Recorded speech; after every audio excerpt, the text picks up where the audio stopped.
en el nombre del Padre, del Hijo, del Espíritu Santo. Amén.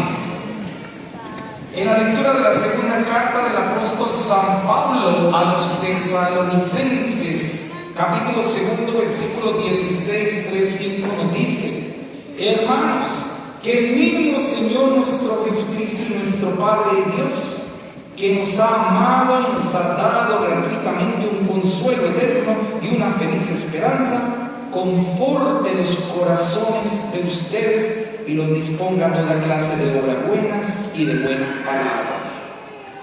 Por los demás, hermanos, oren por nosotros para que la palabra del Señor se propague con rapidez y se reciba con honor, como aconteció con ustedes. Hermanos, la oración tiene un poder fundamental. El Señor nos está diciendo: oren y manténganse en oración para que se propague la palabra de Dios y esa palabra de Dios llegue a muchos corazones, porque son como dardos encendidos que van a llegar a iluminar, a restaurar, a sanar y a darnos nueva vida. Yo quiero preguntarles a ustedes, hermanos, ¿qué opinan del Evangelio de hoy? Interesante, ¿no es cierto? Interesante. A ver, ¿quién siente que me dice ¿qué pasó? ¿Esa mujer era afortunada, desgraciada o le tocó por ley? ¿Qué opinan ustedes? A ver.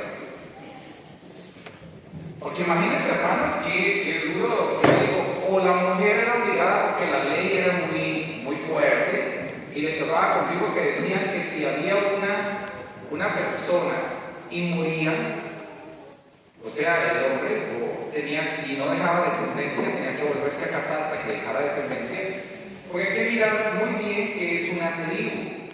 En aquel entonces ellos tenían una ley bastante fuerte, pero a esta mujer o le fue muy bien o le fue muy mal, porque eran 7 hombres y los 7 solterones, y yo creo que o eran muy espantosos o eran muy buenos hombres, o la mujer era lo más hermoso del mundo y la princesa más graciosa y más divina, que todos ellos esperaron a que quien se moría o votaban y mataban a uno, mataban al otro para quedarse con la mujer, ¿no es cierto? Porque hubo una mujer que quedó viuda. ¿Cuántos hermanos? 7. ¿No les parece muy raro que se iban muriendo el uno, se moría el otro y después le tocaba casarse? Y después decía el otro: se murió y ahora ya el quinto. Yo me hubiera revelado, hubiera dicho: bueno, yo no me quiero casar con esta mujer, imagínense con todos mis hermanos, y ahora el sexto. Y para mí que ya lo mataba. ¿O no? Algo tenían que decir, yo creo. Era una sanguinaria esta mujer. Imagínense, acabó con los 7.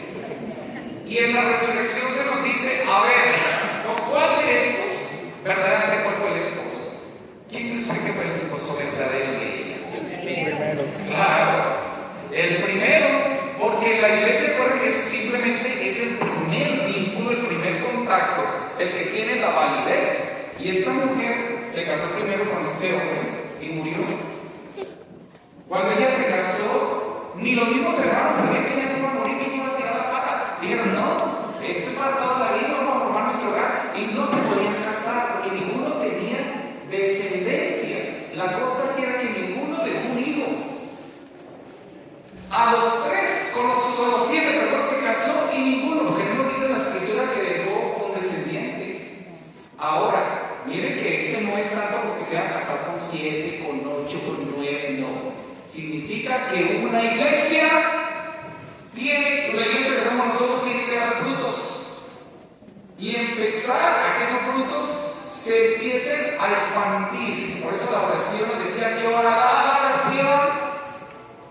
la oración continúe irradiando más bendiciones, más oraciones. Quiere decir, la iglesia es una madre fértil que da muchos hijos.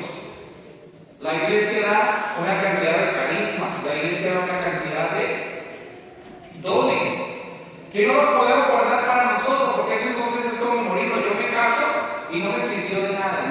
No estamos hablando así de la infertilidad, sino que esta fe hay que ponerla a producir, mis hermanos. No se puede hermano, hasta tratar de Señor el descanso eterno que viene para el Dios perfecto. Aquí no vine yo a enterrar, sino a resucitar en la palabra de Dios. Y nos dicen que estamos hablando de que hay que creer en la resurrección, porque los saduceos no creían en la resurrección. Ellos decían, el que se murió, se enterró, hermano, y aquí no me de esos, de los cuatro tablitas que le pusieron ahí en el ataúd, y ahí se quedó, se convierte en ceniza. No.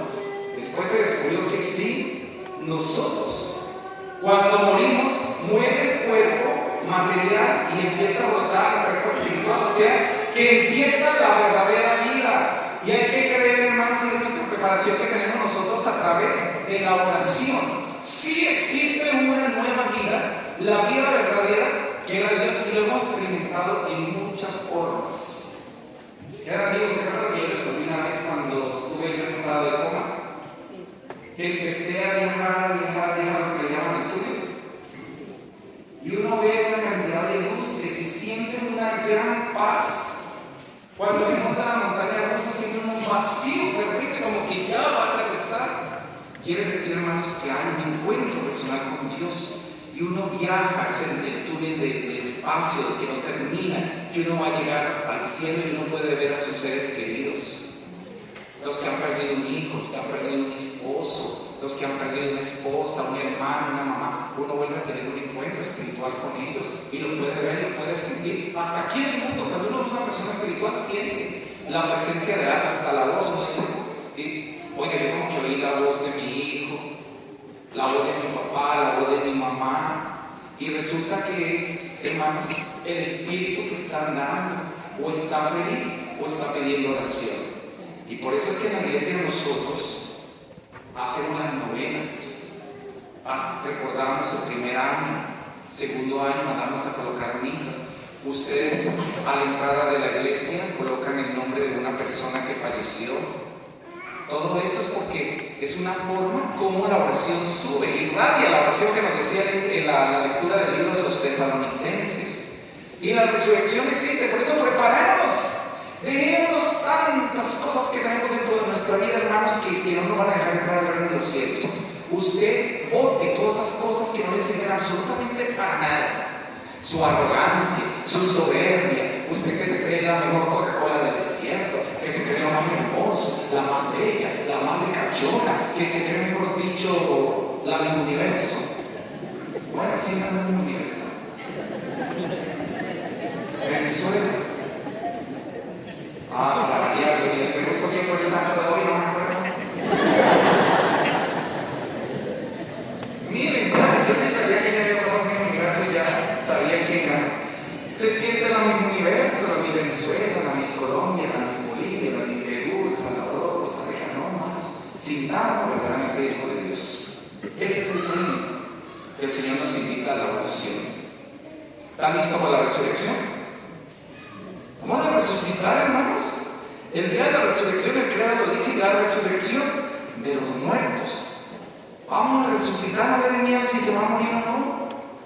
Porque la resurrección empieza aquí, a trabajarla aquí, como aquí empieza la verdadera vida con Jesús. A animarse, a llenarse de cosas lindas, espirituales. Viva esos momentos hermosos. Deje la diferencia, deje de pelear entre los esposos, en las familias. De alegar, bote el mal genio, expulse las cosas negativas, amanece usted por la mañana tortura. No, relajada. Amanezca en el nombre del Señor, diga, yo soy una hija, un hijo de Dios, quiero amanecer bien, empezar mi mañana linda, mi semana preciosa con Jesús. Eso es vivir el Evangelio, eso es prepararnos, eso es resucitar. No se entierre en vida, hermano, no se entierre, para que el Señor Jesús nos dio a nosotros ese paso hacia esa nueva vida con Jesús. Amén. Amén. Mis hermanos, ¿qué está haciendo usted para alimentar su vida espiritual? ¿Qué está haciendo para acercarse a Dios? Para que su oración tenga sabor, color, calor, gozo. Amén. Pongámonos de pie.